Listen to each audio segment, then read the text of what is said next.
انشاءاللہ تعالی جن لوگوں نے یہ کام کیا ہوا ہے وہ اس جہاں میں بھی اس کا جو ہے اس کی سزا پائیں گے اور اللہ تعالیٰ کو بھی جا کے اس کے لیے جواب دہ ہوں گے. اس سے بڑا ظلم جو ہے انسانیت کے ساتھ نہیں ہو سکتا کہ کسی فورن کنٹری کو خوش کرنے کے لیے آپ اس ملک کے لوگ جو ہے اٹھا کے ان کے آگے $350 ملین کے بیچتے ہیں, پھر فخر کے ساتھ کتابوں میں لکھیں گے ہم نے بندے بیچے ہیں, اور اس کے بعد مسنگ پرسن جو ہیں وہ لوگ جو ہے اس کانسٹیٹیوشن ایونیو پہ پکارتے ہیں اپنے بچوں کو, اپنے لاڈلوں کو, اپنے پیاروں کے نام لے لے کے پکارتے ہیں. ان کے بڑھاپے میں یہاں پہ وہ دھکے کھا رہے ہیں سڑکوں پہ, اور اگر سپریم کورٹ جو ہے وہ ان لوگوں کے لیے کوئی دادرسی ان کی کرتی ہے تو اس کے خلاف سازشیں کرتے ہیں. کبھی کہتے ہیں ہم قانونی آئین میں ترمیم لے آئیں گے, کبھی کہتے ہیں ان ججوں کو بدل دیں گے, کبھی کچھ کہتے ہیں کبھی کچھ کہتے ہیں. یہ کیا ہے؟ یہ کیا ان لوگوں کو مرنا یاد نہیں رہا ہوا, ان لوگوں کو خدا یاد نہیں رہا ہوا, ان لوگوں نے جانا. ہم لوگ 2 دفعہ اقتدار میں آئے, گھر چلے گئے, یہ لوگ بھی چلے جائیں گے, سب لوگ چلے جائیں گے, دنیا سے بھی چلے جائیں گے. ان لوگوں کو خدا کا خوف نہیں رہا ہوا. جو لوگ جو ہیں بے بس لوگوں کے اوپر ظلم کرتے ہیں وہ کسی نہ کسی دن جواب دیں گے.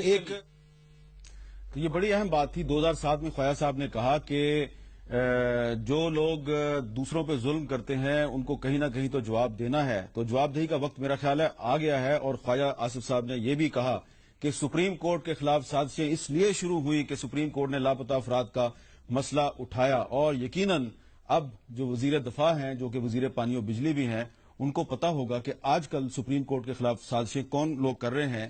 ایک وقفہ لیتے ہیں اور وقفے کے بعد جو نئے آرمی چیف کو کچھ دیگر چیلنجز درپیش ہیں ان پہ ہماری گفتگو جاری رہے گی.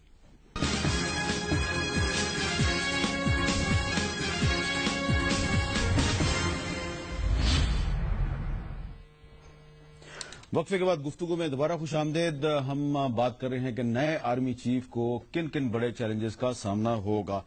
اسد قیصر صاحب, ایک بہت بڑا مسئلہ کہا جا رہا ہے جی کہ پرویز مشرف کا ٹرائل, دوسرا مسئلہ آپ کے نزدیک ہے ڈرون حملے. تو بڑا مسئلہ کیا ہے, بڑا چیلنج کون سا ہے؟ دیکھیں, پرویز مشرف کا ٹرائل تو ایک قانونی مسئلہ ہے, اور وہ میرے خیال میں اگر موجودہ آرمی چیف اس سے الگ تلگ رہے تو زیادہ بہتر رہے گا, کیونکہ وہ اس کی انڈیویجول ایکٹ ہے اور اس نے ایک آرمی کو غلط طریقے راستے پہ ڈالا. آپ کے خیال میں انڈیویجول ایکٹ ہے, باقی آرمی اس کی رسپانسبل نہیں ہے؟ نہیں, بالکل ٹھیک ہے, میں اس کا وہ. اور دوسرا جو ڈرون ہے, ڈرون تو ڈیفینیٹلی وفاقی حکومت کی ذمہ داری ہے, اور اس کے لیے اپنی ایک ہماری خارجہ جو منسٹری ہے اس کی رسپانسبلٹی ہے کہ وہ اس کے لیے کوئی عمل طے کرے اور کوئی طریقہ کار بنائے. اور آرمی چیف تو ڈیفینیٹلی جو وفاقی حکومت جو پالیسی بنائے گی اور جو انسٹرکشن دے گی اس کے مطابق چلے گی. اچھا, بڑی آپ نے دریا کو کوزے میں بند کر دیا. تو قادر بلوچ صاحب, اسد قیصر صاحب کہہ رہے ہیں کہ نئے آرمی چیف اگر اپنے آپ کو پرویز مشرف کے ٹرائل سے علیحدہ رکھیں تو اچھا, تو وہ علیحدہ رکھیں گے؟ جنرلی تحریک انصاف اور مسلم لیگ نون والے جنرلی ایک دوسرے سے ایک دم ایگری کبھی ایک دوسرے سے نہیں کرتے ہیں, لیکن یہ جو انہوں نے دونوں باتوں کے اوپر جو کمنٹ کیا میرے خیال میں کوئی اور رائے دینا نہیں چاہتا ہوں.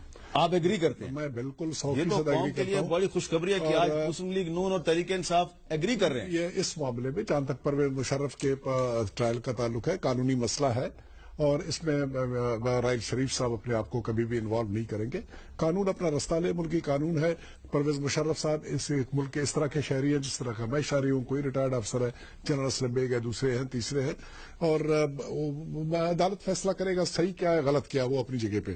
اور ڈرونز کو کوئی بھی اپروو نہیں کرتا ہے, سب کنڈم کرتے ہیں, ہم کنڈم کرتے ہیں, تحریک انصاف کنڈم کرتی ہے. اس ملک کا کوئی پولیٹیکل پارٹی ایسا نہیں ہے جو ڈرونز کو اپروو کرے اور یہ کہے کہ ڈرون جو امریکہ کر رہا ہے ٹھیک کر رہا ہے. اس کو سارے کنڈم کرتے ہیں. اور اس کے بارے میں جہاں تک جنرل کیانی صاحب کا تعلق ہے اس کی انڈیپینڈنٹ رائے نہیں ہوگی. بالکل انہوں نے صحیح کہا, سیاسی حکومت جو فیصلہ کرے گی اس فیصلے کے مطابق آگے انہوں نے کارروائی کرنی ہوگی, فوج نے کارروائی کرنی ہوگی. بیسیکلی ڈرون کے خلاف کارروائی کرنا ایئر فورس کی ذمہ داری بنتی ہے, ان کے پاس وہ ویپن سسٹم ہے جس سے اس کو کاؤنٹر کیا جاتا ہے.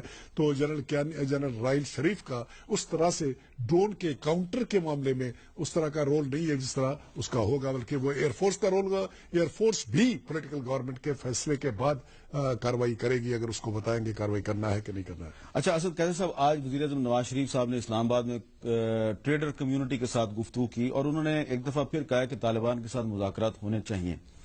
آپ کا کیا خیال ہے کہ طالبان کے ساتھ مذاکرات اسی صورت میں کامیاب ہوں گے نا جب تمام پولیٹیکل پارٹیز ایک پیج پہ ہوں اور باقی ادارے سمیت فوج کے وہ بھی ایک پیج پہ ہوں. آپ کو کیا نظر آ رہا ہے اس وقت؟ تو مجھے لگ رہا ہے کہ آپ لوگ ایک پیج پہ نہیں. ابھی آپ نے 2 معاملات پہ ایگریمنٹ کیا ہے لیکن کچھ معاملات پہ آپ ایک پیج پہ نظر نہیں آ رہے. دیکھیں حمید بھائی، آپ کو پتا ہے کہ تحریک انصاف پہلے دن سے اس ایشو پہ وفاقی حکومت کو سپورٹ کر رہی ہے، اور مطلب ہماری میٹنگ بھی ہوئی، آل پارٹی کانفرنس بھی ہوئی، اور صوبے میں جو قرارداد پاس ہوا سارا متفقہ قرارداد ہم نے پاس کروایا تمام پولیٹیکل پارٹی سے جو پارلیمانی اس میں ہمارے اس میں ہے. ہم سمجھتے ہیں کہ اس وقت ہم اس ایک بہت بڑے مشکل میں ہیں. ایک سچویشن ایسی ہے کہ امریکن نکل رہے ہیں، وہ اپنے لیے کوئی راستہ بھی ڈھونڈ رہے ہیں. ہم کوئی ایسی ماجرائی بھی نہیں چاہتے کہ وفاقی حکومت کے ساتھ کوئی ایسی ماجرائی ہو. ہم سمجھتے ہیں کہ جو قومی ایشوز ہیں اس پہ ہماری متفقہ موقف ہونی چاہیے. یہ میں بالکل کیٹیگوری کہنا چاہتا ہوں، ہم کوئی اس پہ پوائنٹس کو نہیں کرنا چاہتے. لیکن ایشو کہاں آ جاتا ہے؟ ایشو یہ ہے کہ اس وقت ہم سمجھتے ہیں کہ وفاقی حکومت کو یہ جو ڈرونز کا ایشو ہے اس کو باقاعدہ پراپر چینل پہ اٹھانا چاہیے. اس کیس کو یو این کے پاس لے جانا چاہیے. اس کیس کے لیے جو اس وقت ہمارے فاٹا میں اور خاص کر جو ہنگو میں ہوا ہے اس کے اوپر جو وفاقی حکومت کی احتجاج تھی وہ اس لیول کی نہیں ہوئی جو احتجاج کرنی چاہیے تھی. ٹھیک ہے، یہ تو ہمارے صوبے میں ہوا ہے. ہماری ذمہ داری ہے کہ ہم اپنے لوگوں کو پروٹیکٹ کریں. ہم تو ہر حد تک اپنے لوگوں کی پروٹیکشن کے لیے جائیں گے، مطلب ہمیں کسی اس میں. لیکن ہم اب بھی سی ایم صاحب نے جو ہمارے چیف منسٹر صاحب ہے اس نے باقاعدہ لیٹر بھیجا ہے اور اس کو وفاقی حکومت کو ریکویسٹ کی کہ اس وقت عوام اس بہت بڑے غصے میں ہے، بہت اس کے بارے میں سیریس ہے. کائنڈلی وفاقی حکومت کی جو ذمہ داری ہے وہ پوری کرے. اچھا قادر بلوچ صاحب، آخر میں ذرا مختصر سا جواب دیں کہ یہ جو قومی اسمبلی کا اجلاس شروع ہونے والا ہے، ہم امید کریں کہ اس میں یہ ڈرون کے مسئلے پہ ایک کنسٹرکٹیو ڈیبیٹ شروع ہوگی. دیکھیں جی، جتنے بھی قومی مسائل ہیں جس وقت برننگ ایشوز ہیں ان کو بالکل ان کے اوپر ڈیبیٹ کرنا چاہیے. ڈیبیٹ ہوگا اس کے اوپر اور لوگ اپنی رائے کا اظہار کریں گے. کوشش یہ ہوگی کہ متفقہ رائے وہاں پر بن جائے. اور جیسے کہ میں نے کہا ڈرون کو کوئی سپورٹ نہیں کرتا ہے، لیکن انڈیویجول پارٹیز کو ایک نہیں پہنچتا ہے کہ اپنے طور پر وہ ایک لائن آف ایکشن اختیار کر لے. ایک قومی نقطہ نگاہ سامنے آنا چاہیے، ایک قومی ایکشن پلان سامنے آنا چاہیے اور اس کو قوم کی سپورٹ ہو، اور وہ چاہے بات چیت سے ریلیٹڈ ہو، چاہے وہ احتجاج سے ریلیٹڈ ہو، چاہے ایون نیٹو سپلائیز کو روکنے سے ریلیٹڈ ہو. قومی نقطہ نگاہ سامنے آنا چاہیے اور لائے عمل سامنے آنا چاہیے اور انشاءاللہ اس پر پہنچنے کی کوشش کی جائے گی. جہاں تک اس بات کا تعلق ہے کہ قومی حکومت نے کوئی کارروائی نہیں کی، یہ بالکل غلط ہے. تمام ڈپلومیٹک ذریعے استعمال کیے جا رہے ہیں اور ہر وہ طریقہ اختیار کیا جائے گا احتجاج کرنے کا جو کہ کرنے چاہیے اس معاملے کو سلجھانے کے لیے جو ڈرون والا، کیونکہ ہماری پارٹی کی یہ کمٹمنٹ ہے کہ اس مسئلے کو بات چیت کے ذریعے سے حل کریں گے اور بات چیت سے حل کرنے کے لیے ضروری ہے کہ پیسفل انوائرمنٹ ہو. اور لیکن ایک بات صرف میں کہنا چاہتا ہوں کہ بات چیت بھی اسی صورت میں کی جائے گی جبکہ فریق دوئم اس کے لیے تیار ہو، جبکہ فریق دوئم بھی اپنی کارروائیوں کو اسٹاپ کرے.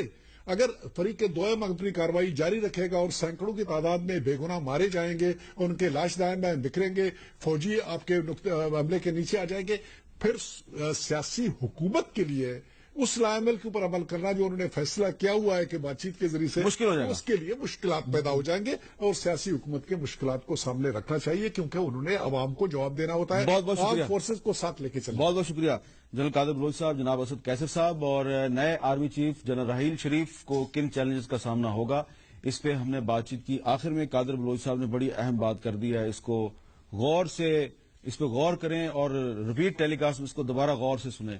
یہ ایک بڑی اہم بات ہے اور جو سب سے بڑا چیلنج ہماری نظر میں نئے آرمی چیف اور نئی حکومت کے لیے ہے وہ اس وقت تو ہمیں لاپتہ افراد کا مسئلہ نظر آ رہا ہے کیونکہ اس سے قوم ڈیوائیڈ ہو رہی ہے، ادارے آپس میں ٹکرا رہے ہیں. فوری طور پہ یہ مسئلہ حل کرنے کی ضرورت ہے. مجھے دیجیے اجازت، اللہ حافظ.